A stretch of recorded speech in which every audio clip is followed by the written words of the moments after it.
The fight for power in some of the country's metropolitan municipalities has been a hot political potato since the advent of coalition governance. The city of Joburg has seen two mayors in the past month, with some political parties in the council wielding a proverbial axe against the incumbent Mpho Phalatse. On the other hand, Ekurhuleni has failed to elect a new mayor this week after ousting Tania Campbell through a motion of no confidence. But where does all of this tussling and jostling for power put the voter? Let us quickly discuss this with Tselane, who is the Executive Chairperson at the Institute of Election Management Services in Africa. Thank you so much for your time. So where does this place the voter or the resident in all this back and forth that we are seeing now in South Africa's metro? Good morning and to you and to your viewers. I must indicate that the coalition is a reality that we're going to live with for a long period as South Africans. Where you do not have one political party having absolute majority, the political parties will have to find ways of co-managing in different areas. Now, increasingly, as we can see in South African context, that we no longer have one dominant political party at national, provincial, as well as at local level. And I think this is much more pronounced at the local level, particularly in the metros.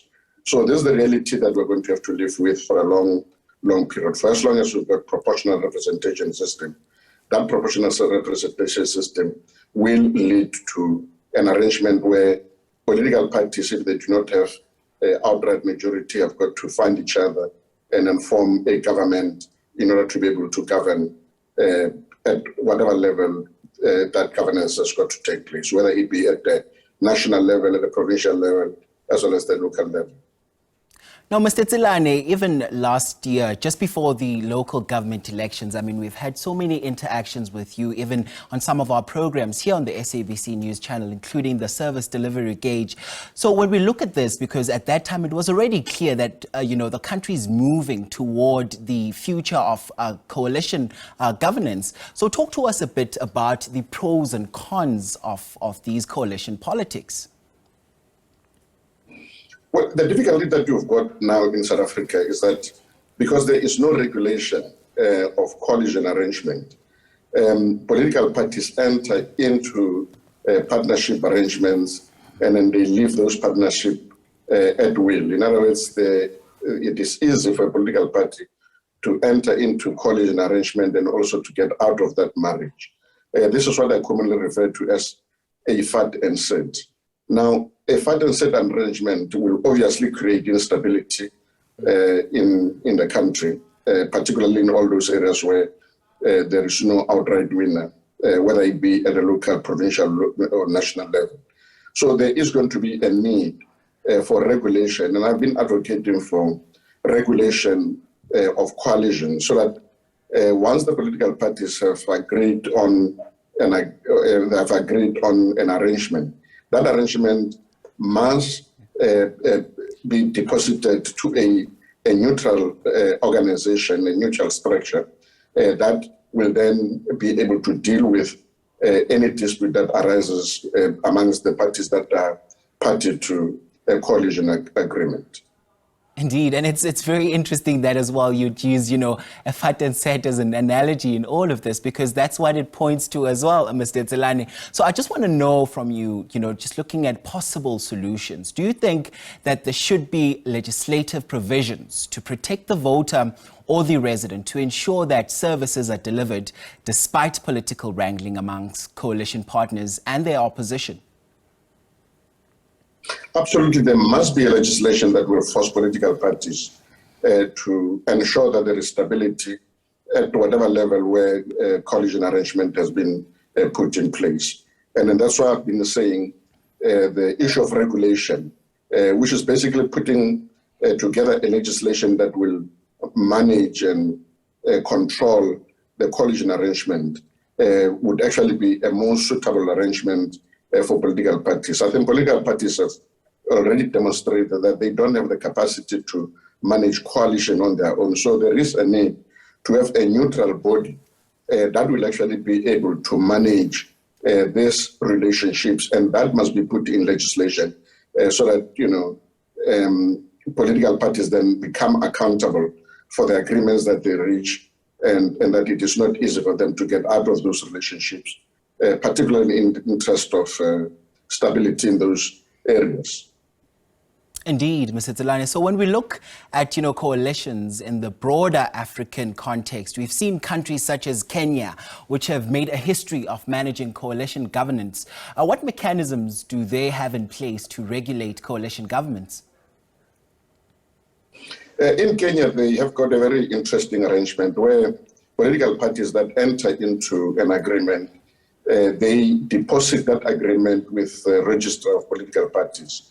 And the arrangement that they enter into also has got dispute resolution mechanism. So once there is a problem in that relationship, the political parties then will go to the register of political parties, who will then mediate and ensure that the political parties are able to find each other. And that's why there's been stability in Kenya for such a long time. And Kenya has been under a coalition arrangement for a longest period that one can actually remember. But it is not only a new phenomenon in the African continent. Even Western Europe has been under coalition arrangements since the Second World War. And there is stability in those countries. I mean, if you look at Norway, you look at Germany, you look at the Scandinavian countries, you find that there is an arrangement where different political parties do come together to form government, and there is stability. So it does not necessarily mean that a coalition arrangement must lead to instability. Now, as we're starting to see the road towards 2024 unravel slowly but surely, and according to analysts and observers, 2024, promises to be the dawn of provincial coalition governments and maybe even at national level. So do you think we're ready? Is this country ready for that kind of leadership?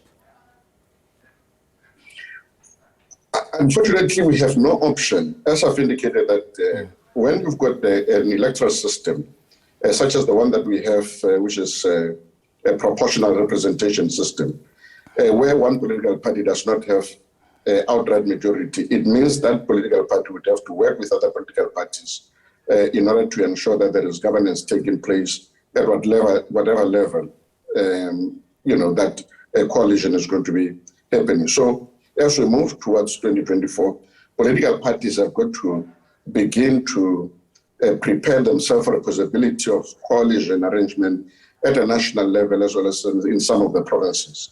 And I don't think that the kind of the instability that we have experienced is what we really want to experience at the national and provincial level. That's why Parliament must move with speed in terms of creating an environment or legislative arrangement where such relationships, when they emerge, can actually be managed. We don't have to wait until we see that there is no outright majority for a political party, and then we start having instability at the local level, at the provincial level, and possibly at the national level.